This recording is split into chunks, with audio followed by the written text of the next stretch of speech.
wonderful, great Biafrans and lovers of freedom all over the world, my returning subscribers, and those who are watching without subscriptions. You guys are the best. May the Lord be with you all. Amen. Those who are watching without subscription, I can only ask you guys for a favor to go ahead and smack the red button and click the notification bell. So whenever we upload, you'll be able to get notified. On this very video, you are going to see that the hour has come for us to take our destiny into our hand, for us to stand up on what we believe, for us to fight for the Biafra of our dream, and for us to bring it to pass, because freedom was never given. Freedom is taken by all means necessary. This is the time. They have already sodomized us. They have already burned down our businesses. They have already committed all manner of things without the world noticing it, because we are keeping mute. The people we are dealing with, they don't understand the word dialogue. And today or you is allow the day. Fulanis I want you to listen to kill. You allow Boko Haram terrorists that were released to come to your community and kill you and take over your land. You either rise up and do the needful instead of wasting your time, or you allow the governors like the one I'm about to play now, the scenario and the example of a governor like this, to continue to subjugate you into slavery. Watch this.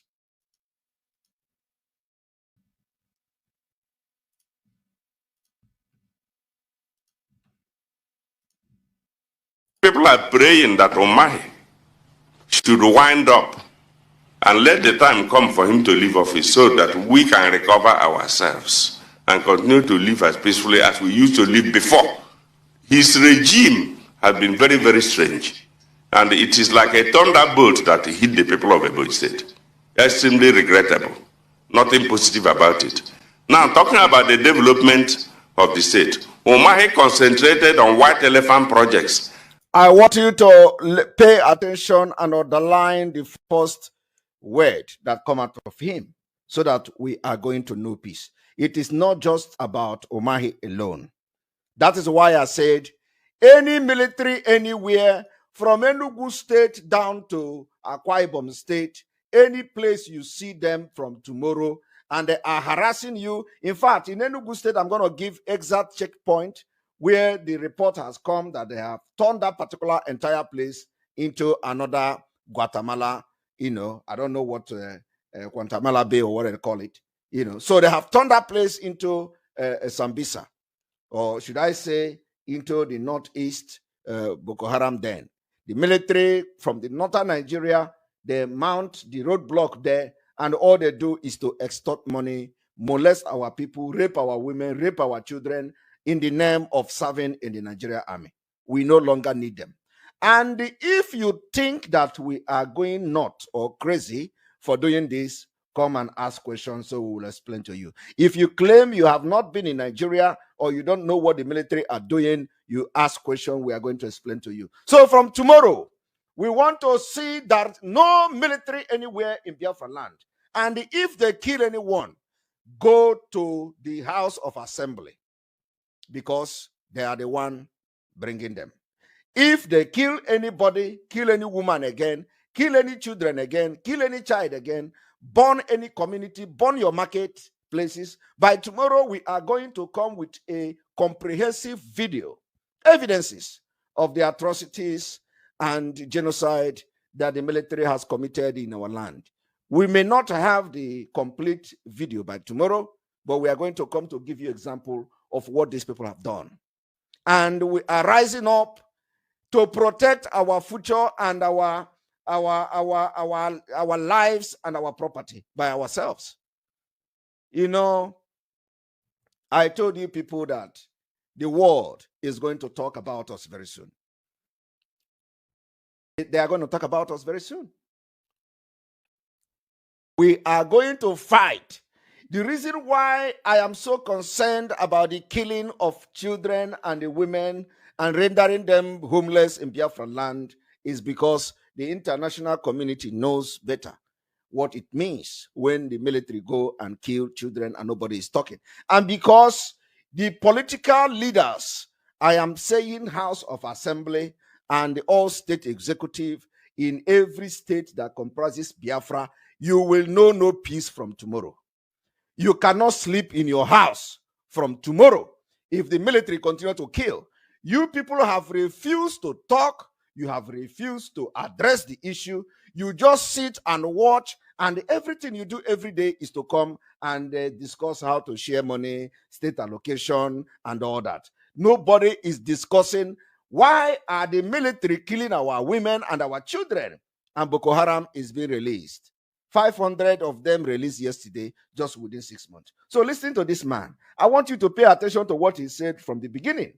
He said, Omahi should go so we will have peace. I want you to listen to that. Igbo people are praying that Omahi should wind up and let the time come for him to leave office so that we can recover ourselves and continue to live as peacefully as we used to live before. As peacefully as we used to live before. It is not just only about Omahi. Omahi, when tomorrow we are going to have a comprehensive presentation of the atrocities in Ebonyi State. It may not be all of them, but those significant ones. And when you hear that Omahi should leave for them to have peace, he is not talking about quarreling between woman and man. This man was not talking about a quarrel. This man is not talking about a dispute of you are me, I am you. No.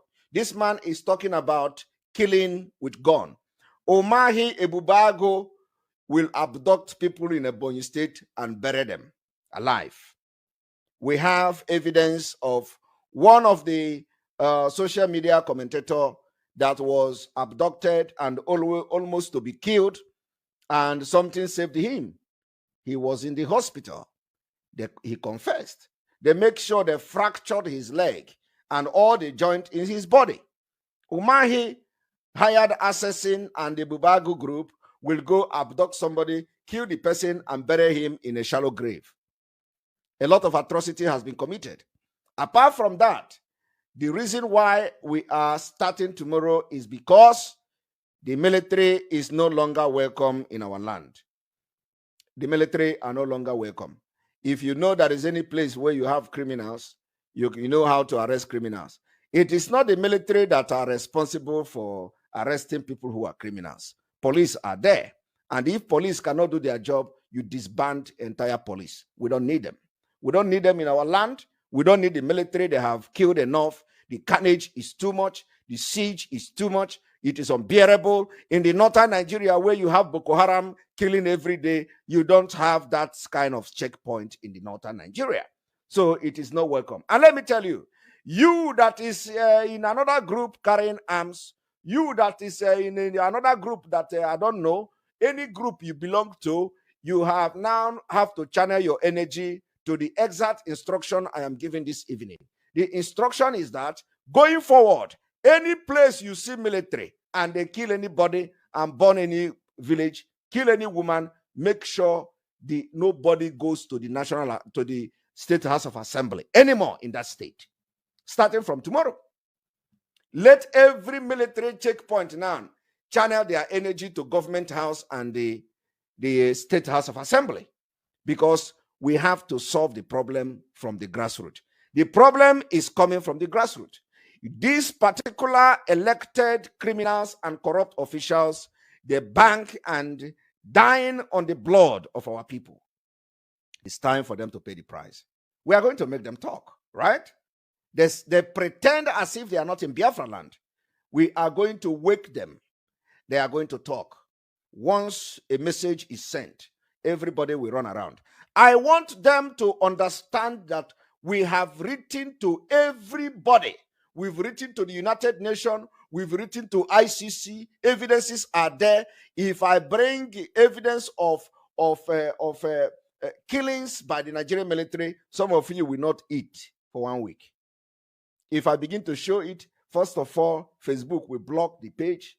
First of all, the entire system will go down because it is a very gruesome images that is being perpetrated by people on military uniform in Nigeria. It is no longer acceptable. Anybody that think that this particular liberation and the revolution that we are starting from tomorrow is wrong. You come and let us debate it. Let us debate it. We are not going to allow anybody to live and bank on the blood of our women and children. This is the message I have brought to you today. But let us listen to this man. His regime has been very, very strange. And it is like a thunderbolt that hit the people of Ebonyi State. Extremely regrettable. Nothing positive about it.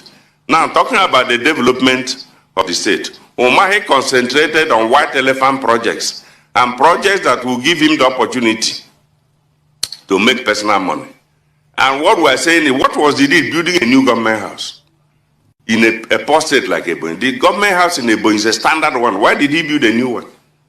The government house in Enugu, have they built a new one? The White House in Washington, is 200 years, have they built a new one?